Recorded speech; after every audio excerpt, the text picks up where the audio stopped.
106.7 WTLC. I'm Karen Vaughn, and let me tell you, when it is June in Indy, all roads lead to Legacy Fest at the Madam Walker Legacy Center. And the way we are closing out the 99th year of the Madam Walker Legacy Center is with none other, the king of the 90s, Teddy Riley. He's going to be hitting the stage alongside Guy 2.0, Rex in Effect. I'm telling you, it's going to be a night you don't want to forget. And to talk to us more about that and his legacy, I have on the line Teddy Riley. Welcome to the show. Thank you for having me. It's great to be here. How's it going? Everything is going great. It's summertime in Indy, and I know you know about that well. Yeah, it's summertime here too in Texas. And you've come to Indy quite a few times for Indiana Black Expo Summer Celebration. That's the last time we had an opportunity to chat behind the stage at the outdoor concert. Yes. I mean, the last few times I've been there, we kind of stayed there for a few days.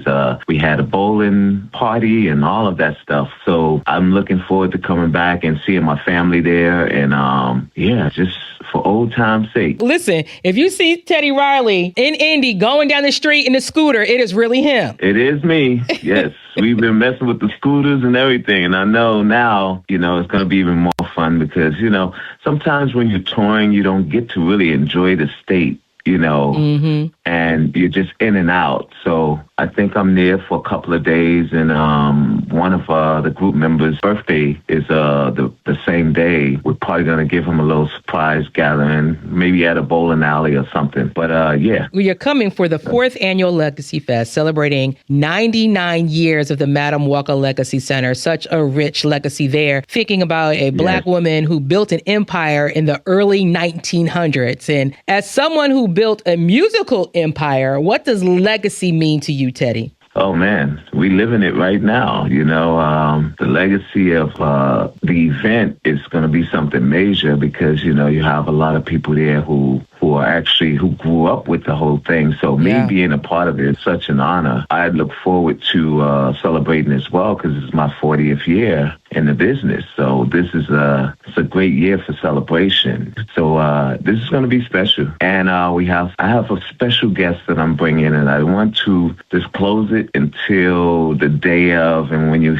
see them, they're going to be, I can't wait for people to see it. We're already excited about yourself and Guy 2.0 and Rex in Effect. And with everyone that you have worked with, we know that somebody might just roll through. Exactly. That's the Teddy Riley experience for you. So come next Friday, we gonna get it. Every revolutionary sound starts with someone hearing what no one else hears. So, Teddy, when you look back, was there a moment when you realized that music that you were hearing in your head was different from what everyone else was creating? And what motivated you to trust that instinct back then? I definitely did.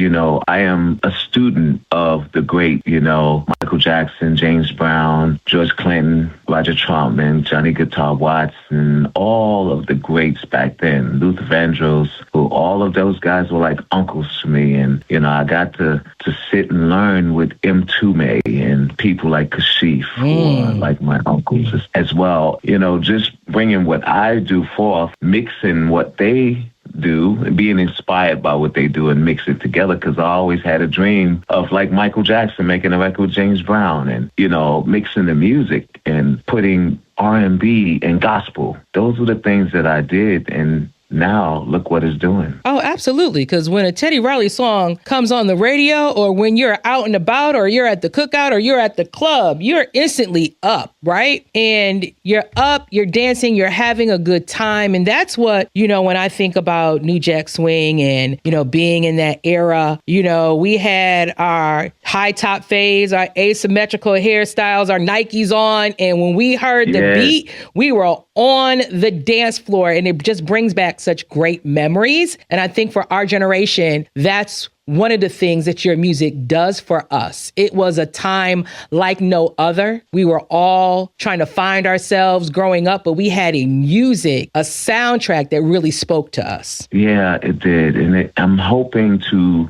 be one of the how you say, wants to help bring that back because we've lost a lot in music, and just the way things are going now, they're trying to shape it back to real music, and kids are now gravitating to the music that we grew up on, and I'm loving this, just to still hear my music and some of my I call my brothers, the Jermaine Dupri's and all, Timberland, and hear their music still going today. That shows that we have created a legacy. We have created classics.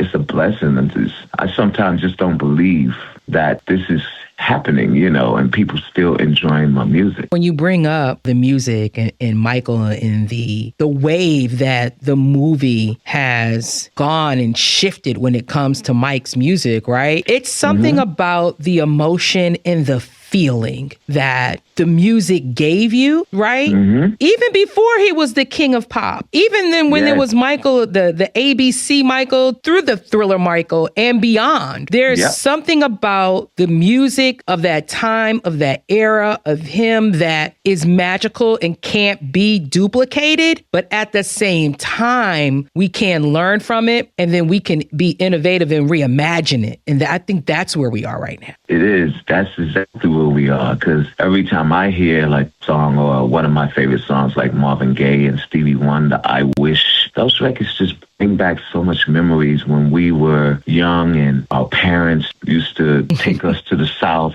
and while riding in the car, all of that music is playing. And that's what inspired me to do music, because hearing that music, I was like, how does that come through those speakers like that? And how can I do that? And that was me. I was being so intrigued with just music and sound, period. So you were creative. It was already in you. You were finding your purpose, being that kid in the back seat, driving from New York to the South. My mom and my aunts, we used to do the same drive from Connecticut to Philadelphia. And I'm going to tell you, those soundtracks. That's amazing. Yes. Philadelphia is one of my second homes too. So, yes. I have family there. And like I said, that's what really pushed me to do this. I mean, I didn't know how I would, but my father was very much a support of it, because he would just buy instruments. And I'm thinking he buying instruments for him to play. He's buying instruments to see which one of us would touch it. And I was the one. That's a special story, Teddy. That's,